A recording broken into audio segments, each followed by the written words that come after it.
ಬಳ್ಳಾರಿಯಲ್ಲಿ ಫೈರಿಂಗ್ ಕೇಸ್ನ ಆರೋಪಿಗಳು ಜಡ್ಜ್ ಮುಂದೆ ಹಾಜರಾಗಿದ್ದರು. ಇವತ್ತು ಹಾಜರುಪಡಿಸಲಾಗಿತ್ತು. ಅವರನ್ನ 42ನೇ ACMM ಕೋರ್ಟ್ ಮುಂದೆ ಹಾಜರುಪಡಿಸಲಾಗಿತ್ತು.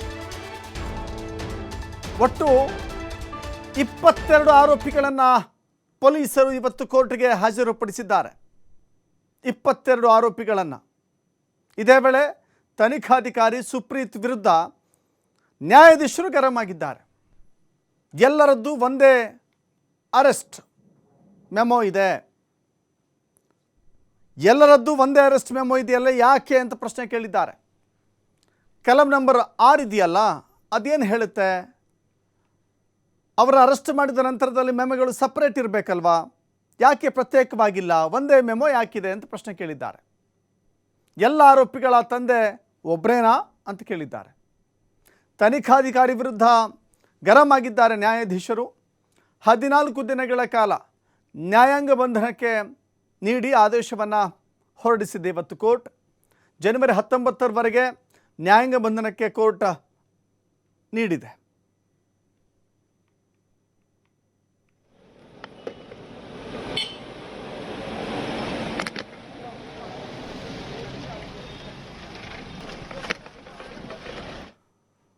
ಬ್ಯಾನರ್ ವಿಚಾರಕ್ಕೆ ಬಳ್ಳಾರಿಯಲ್ಲಿ ಘರ್ಷಣೆಗೆ ಸಂಬಂಧಪಟ್ಟಂತೆ ಫೈರಿಂಗ್ ಕೇಸ್ ದೇಹದಿಂದ ಬುಲೆಟ್ ತೆಗೆಯದೆ ಅಂತ್ಯಕ್ರಿಯೆಗೆ ಸಂಚು ನಡೆದಿತ್ತಾ ಎನ್ನುವ ಪ್ರಶ್ನೆ ಈಗ.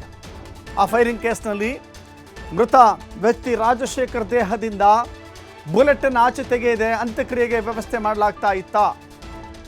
ಬಳ್ಳಾರಿಯಲ್ಲಿ ಮಾಜಿ ಸಚಿವ ಬಿ ಶ್ರೀರಾಮುಲು ಗಂಭೀರ ಆರೋಪ ಮಾಡಿದ್ದಾರೆ. 2 ಬಾರಿ ರಾಜಶೇಖರ್ ಅವರ ಮೃತದೇಹ ಪೋಸ್ಟ್ ಮಾರ್ಟಮ್ ಮಾಡಲಾಗಿದೆ. ಮರಣೋತ್ತರ ಪರೀಕ್ಷೆ 2 ಬಾರಿ ನಡೆದಿದೆ.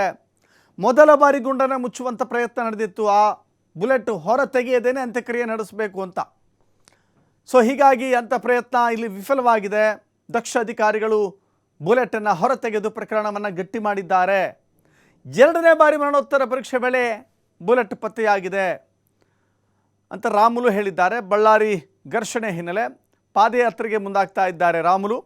ಕೋರ್ ಕಮಿಟಿಯ ಒಪ್ಪಿಗೆಯನ್ನು ಪಡೆದುಕೊಂಡು ಪಾದಯಾತ್ರೆ ಮಾಡ್ತೇನೆ ಅಂತ ಹೇಳಿದ್ದಾರೆ.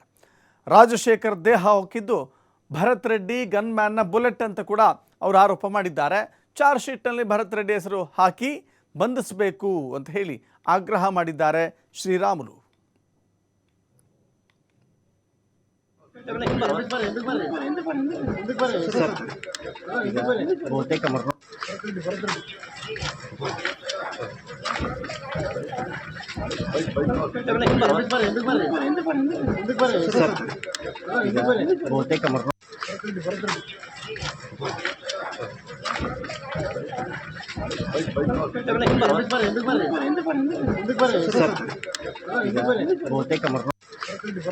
ಯಾಕಂದ್ರೆ ಅವರು ಆ ಬಾಡಿಯನ್ನು ಹಂಗೆ ಹೊತ್ಕೊಂಡ್ ಬರ್ಬೇಕಂದ್ರೆ ರಾತ್ರಿ ಪ್ರೆಷರ್ ಮಾಡಿದ್ರು. ಇವರೆಲ್ಲರೂ ಕೂಡ ಸುಮಾರಾಗಿ 1000 ಮಂದಿ ಹತ್ತತ್ರ ಹೋಗಿ ಆ ಬಾಡಿ ಆ ಹುಡುಗ ಇಲ್ಲಿ ಪೆಟ್ಟು ಬಿದ್ದಂಥ ಟೈಮಲ್ಲಿ ಅಂಗರಕ್ಷಕರಿಂದ ಫೈರ್ ಆದಂಥ ಟೈಮಲ್ಲಿ ಆ ದೇಹದಲ್ಲಿ ಹೋದಂಥ ಟೈಮ್ ಆ ಹುಡುಗಿನ ಬದುಕಿದ್ದ. ದಾರಿಯಲ್ಲಿ ಹಾಕೊಂಡು ಹೋಗುವಂಥ ಟೈಮಲ್ಲಿ ಜೀವ ಹೋಯಿತು. ಜೀವ ಹೋದ ನಂತರ ಆ ಬಾಡಿಯಲ್ಲಿ ಪೋಸ್ಟ್ ಮಾರ್ಟಮ್ ರಿಪೋರ್ಟ್ ಸಿಕ್ಕೊಂಡಂತ ಹಂಗೆ ಕೊಡ್ರಿ ಅನ್ನೋ ಒತ್ತಾಯ ಮಾಡಿದ್ರು. ಅವ್ರು ಪೊಲೀಸರು ಹೇಳಿದ್ರು ಕೊಡಲ್ಲ ಅಂತೇಳಿ. ಆಮೇಲೆ ಪೋಸ್ಟ್ ಮಾರ್ಟಮ್ ನಾಳೆ ಮಾಡ್ತೀವಿ ಅಂದರೆ ಪೋಸ್ಟ್ ಮಾರ್ಟಮ್ ಮಾಡಿದ್ರು.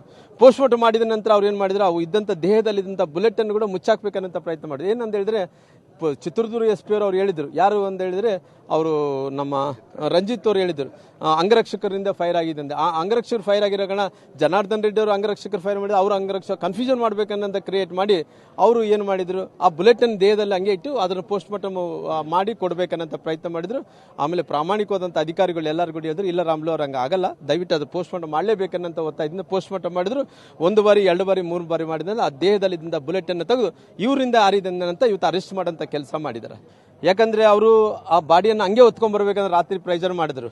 ಇವರೆಲ್ಲರೂ ಕೂಡ ಸುಮಾರಾಗಿ 1000 ಮಂದಿ ಹತ್ತತ್ರ ಹೋಗಿ ಆ ನೋಡಿ, ಇದು ಯಾವುದು ಕೂಡ ಯಾವುದೇ ಡಾಕ್ಟರ್ಗಳು ಪೋಸ್ಟ್ ಮಾರ್ಟಮ್ ಮಾಡಿರೋಂಥವ್ರು ಆ ಪ್ರಮಾಣದಲ್ಲಿ ರಿಸ್ಕ್ ತಗೊಳ್ತಾರೆ ಅಂತ ನಾನು ಅನ್ಕೊಳ್ಳಲ್ಲ. ಇವಾಗಿರುವಂಥ ಟೆಕ್ನಾಲಜಿ, ಇವಾಗಿರುವಂಥ ಒಂದು ವಿಚಾರಗಳ ಬಗ್ಗೆ ಅದೆಲ್ಲ ಕೂಡ ಸಾಧ್ಯನೇ ಇಲ್ಲ. ಹಾಗಾಗಿ ಈಗಾಗಲೇ ಪೊಲೀಸರು ಅವನು ಗುರುಚರಣ್ ಸಿಂಗ್ ಅಂತೇಳಿ ಬಂಧನ ಮಾಡಿದ್ದಾರೆ.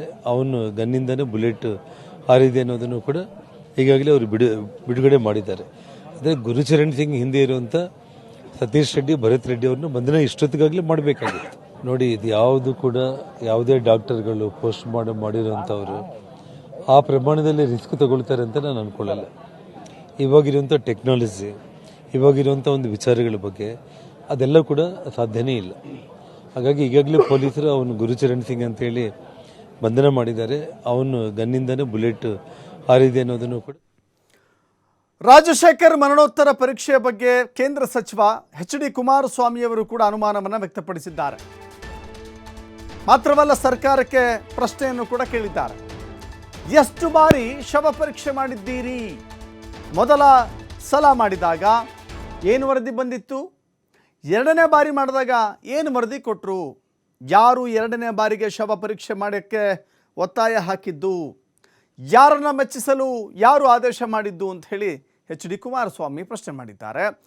ಎರಡನೇ ಬಾರಿ ಶವ ಪರೀಕ್ಷೆ ಮಾಡೋದಕ್ಕೆ ಕಾರಣ ಏನು ಅಂತ ಕೂಡ ಕೇಳಿದ್ದಾರೆ. ಎಷ್ಟು ಬಾರಿ ಶವ ಪರೀಕ್ಷೆಯನ್ನು ಮಾಡಿದ್ದೀರಿ?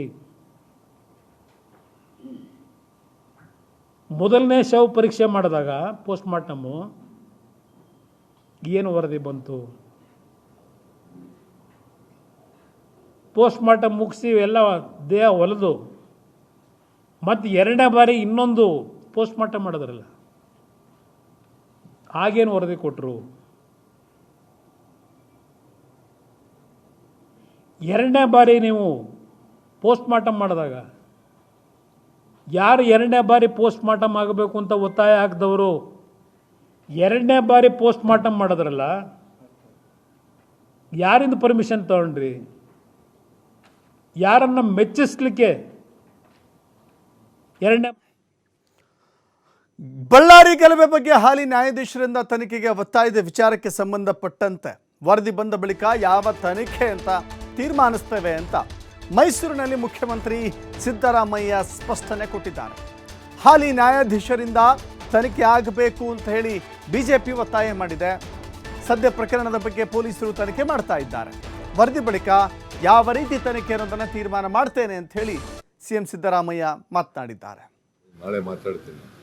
ಭರತ್ ರೆಡ್ಡಿ ಅವರ ಬಗ್ಗೆ ಸಾಕಷ್ಟು ಚರ್ಚೆಗಳಾಗ್ತಿದೆ. ಭರತ್ ರೆಡ್ಡಿ ಗನ್ಮ್ಯಾನ್ಸ್ ಮಾಡಿರೋದು, ಭರತ್ ರೆಡ್ಡಿ ಅವರ ಗನ್ಮ್ಯಾನ್ಗಳೇ ಮಾಡಿರುವಂತದ್ದು, ಶೂಟ್ ಮಾಡಿರುವಂತದ್ದು. ನೋಡೋಣ, ಈಗ ಅದು ತನಿಖೆ ಆಗಲಿ. ತನಿಖೆಯಿಂದ ಹೊರಬಂದ ಮೇಲೆ ಗೊತ್ತಾಗ್ತದಲ್ಲ ಸತ್ಯ ಏನು ಅಂತ. ಪೋಸ್ಟ್ ಮಾರ್ಟಮ್ ಆಗಿದೆ ಏನಕ್ಕೆ ಅನ್ನೋ ಪ್ರಶ್ನೆ ಶುರುವಾಗಿದೆ ಸರ್. ರಾಜಶೇಖರ್ ಅವ್ರದ್ದು ಎರಡೆರಡು ಬಾರಿ ಪೋಸ್ಟ್ ಮಾರ್ಟಮ್ ಮಾಡಿದ್ದಾರೆ, ಏನಕ್ಕೆ ಅಂತ ಪ್ರಶ್ನೆ ಎತ್ತಿದೆ ಸರ್. ಗೊತ್ತಿಲ್ಲ ನನಗೆ, ಪೊಲೀಸ್ನವರು ಮಾಡ್ತಾ ಇದ್ದಾರೆ, ಅದನ್ನ ಗೊತ್ತಿಲ್ಲ. ಸಿಟ್ಟಿಂಗ್ ನ್ಯಾಯಾಧೀಶರಿಂದ ತನಿಖೆ ಆಗ್ಬೇಕು ಅನ್ನೋದು ಬಿಜೆಪಿ ಒತ್ತಾಯ. ಸಿಟ್ಟಿಂಗ್ ನ್ಯಾಯಾಧೀಶ ಆಗ್ಬೇಕು ನೋಡಿ, ನಮ್ಮ ಪೊಲೀಸ್ನವರು ತನಿಖೆ ಮಾಡಿ ಅವರಿಗೆ ಇನ್ವೆಸ್ಟಿಗೇಷನ್ ಮಾಡ್ತಾ ಇದ್ದಾರೆ.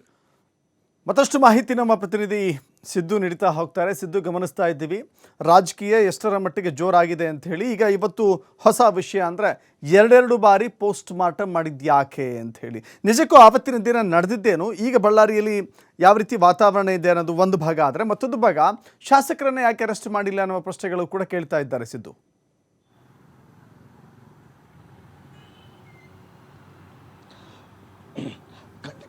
ಖಂಡಿತವಾಗ್ಲೂ ದಶರಥ್, ಇದೀಗ ಸಾಕಷ್ಟು ಪ್ರಶ್ನೆಗಳು ಸಹ ಬರ್ತಾ ಇದೆ. ಅದರಲ್ಲೂ ಏನಂದರೆ, ಎರಡೆರಡು ಬಾರಿ ಮರಣೋತ್ತರ ಪರೀಕ್ಷೆಯನ್ನು ಮಾಡಲಾಗಿದೆ ಅಂತೇಳಿ ಶ್ರೀರಾಮುಲು ಅವರು ಸಹ ಆರೋಪವನ್ನು ಮಾಡಿರುವಂಥದ್ದು. ಯಾವ ರೀತಿ ಅಂದರೆ, ಮೊಟ್ಟ ಮೊದಲಿಗೆ ಇವರು ಸುಮ್ಮನೆ ನೇಮಕಾವಸ್ಥೆಯಾಗಿ ಮಾಡಿದರು. ಎರಡನೇ ಬಾರಿಯಾಗಿ ಅಧಿಕಾರಿಗಳು ಸಹ ಯಾರಿಗೂ ಅಂಜದೆ ಅಳಕದೆ ಎರಡು ಬಾರಿಯನ್ನು ಮರಣೋತ್ತರ ಪರೀಕ್ಷೆ ಮಾಡಲಾಗಿದೆ. ಎರಡು ಬಾರಿ ಮಾಡಿದಂಥ ಮರಣೋತ್ತರ ಪರೀಕ್ಷೆ ಏನಿದೆ, ಆ ಪರೀಕ್ಷೆಯಲ್ಲಿ ಒಂದಿಷ್ಟು ಮೊಟ್ಟ ಮೊದಲಿಗೆ ಈ ಪ್ರಕರಣವನ್ನು ಮುಚ್ಚಿ ಹಾಕಬೇಕು ಅನ್ನುವ ನಿಟ್ಟಿನಲ್ಲಿ ಸರ್ಕಾರ ಆಗಿರ್ಬೋದು, ಪೊಲೀಸ್ ಈಗಿರುವಂಥ ಶಾಸಕರಾಗಿರ್ಬೋದು ಮುಚ್ಚು ಹಾಕೋಕ್ಕೆ ಹೋಗಿದ್ರು ಅಂತ ಆರೋಪವನ್ನು ಶ್ರೀರಾಮುಲು ಸಹ ಮಾಡಿದರು. ಜೊತೆಗೆ ಗಾಲಿ ಜನಾರ್ದನ್ ರೆಡ್ಡಿ ಅವರು ಸಹ ಹೇಳಿದರು, ಈ ಪ್ರಕರಣವನ್ನು ಮುಚ್ಚಾಕಬೇಕು ಅನ್ನುವ ನಿಟ್ಟಿನಲ್ಲಿ ಮತ್ತು ಇದಕ್ಕೆ ಪ್ರಕರಣಕ್ಕೆ ಮುಖ್ಯ ಆಗಿರುವಂಥ ಸತೀಶ್ ರೆಡ್ಡಿ ಆಗಿರ್ಬೋದು, ಭರತ್ ರೆಡ್ಡಿ ಅವರಾಗಿರ್ಬೋದು, ಅವರ ಇಬ್ಬರನ್ನು ಇನ್ನೂವರೆಗೂ ಕೂಡ ಯಾಕೆ ಅರೆಸ್ಟ್ ಮಾಡಿಲ್ಲ ಅಂತ ಹೇಳ್ಬಿಟ್ಟು ಪ್ರಶ್ನೆಯನ್ನು ಸಹ ಮಾಡ್ತಾ ಇದ್ದಾರೆ. ಮತ್ತು ಈಗಿರುವಂಥ ಸರ್ಕಾರ ಮತ್ತು ಪೊಲೀಸರ ಮೇಲೆ ಆರೋಪವನ್ನು ಸಹ ಮಾಡ್ತಾ ಇದ್ದಾರೆ. ಇದರೆಲ್ಲ ಬೆಳವಣಿಗೆಗಳನ್ನು ನೋಡ್ತಾ ಹೋದರೆ ಕೆಲವೊಂದಿಷ್ಟು ಈಗ ಸಾಮಾಜಿಕ ಜಾಲತಾಣದಲ್ಲಿ ಮತ್ತಷ್ಟು ವಿಡಿಯೋಗಳು ಸಹ ವೈರಲ್ ಆಗ್ತಾ ಇದ್ದಾವೆ. ಒಂದು ಜನಾರ್ದನ್ ರೆಡ್ಡಿಯ ಮನೆ ಮುಂಭಾಗದಲ್ಲಿ ನಡೀತಾ ಇರುವಂಥ ಗಲಾಟೆ ಏನಿತ್ತು, ಆ ಗಲಾಟೆ ನಡೆದಂಥ ಸಂದರ್ಭದಲ್ಲಿ ಅಲ್ಲಿ ಆ ಕ್ಷಣದಲ್ಲಿ ಭರತ್ ರೆಡ್ಡಿ ಸಹ ಬಂದಿದ್ರು. ಆ ಭರತ್ ರೆಡ್ಡಿ ಬಂದಂತಹ ಸಂದರ್ಭದಲ್ಲಿ ಇನ್ನೂ ಜನಾರ್ದನ್ ರೆಡ್ಡಿ ಅವರ ಮನೆ ಮೇಲಿಂದ ಕೂಡ ಕೆಲವೊಂದಿಷ್ಟು ಕಲ್ಲು ತೂರಾಟ ಆಗಿದೆ, ಕಾರದ ಪುಡಿ ಎರಚಲಾಗಿದೆ ಮತ್ತು ಅಲ್ಲಿಂದ ಕೂಡ ಕೆಲ ಗನ್ ಫೈರ್ ಆಗಿದೆ ಅನ್ನುವಂಥ ಹೊಸ ಈಗ ತಿರುವನ್ನು ಕೂಡ ಸಿಕ್ಕಿರುವಂಥದ್ದು. ಮತ್ತು FSL ಅಧಿಕಾರಿಗಳಾಗಿರ್ಬೋದು, ಸೋಕೋ ಅಧಿಕಾರಿಗಳಾಗಿರ್ಬೋದು ಮತ್ತು ಹಿರಿಯ ಪೊಲೀಸ್ ಅಧಿಕಾರಿಗಳ ಜೊತೆಗೆ ಈ ಘಟನಾ ಸ್ಥಳದ ಉಸ್ತುವಾರಿಯಾದಂಥ ಭಂಡಾರಿ ಏನಿದ್ದಾರೆ ಅವರ ನೇತೃತ್ವದಲ್ಲಿ ಮತ್ತು IPS ಅನೇಕ ಹಿರಿಯ ಅಧಿಕಾರಿಗಳ ನೇತೃತ್ವದಲ್ಲಿ ಈಗ ತನಿಖೆ ಕೂಡ ಶುರುವಾಗಿದೆ ಅಂತ ಹೇಳ್ಬೋದಾಗಿದೆ. ದಶರಥ್, ಥ್ಯಾಂಕ್ ಯು ಸಿದ್ದು ನಿಮ್ಮನ್ನ ಮಾಹಿತಿಗೆ.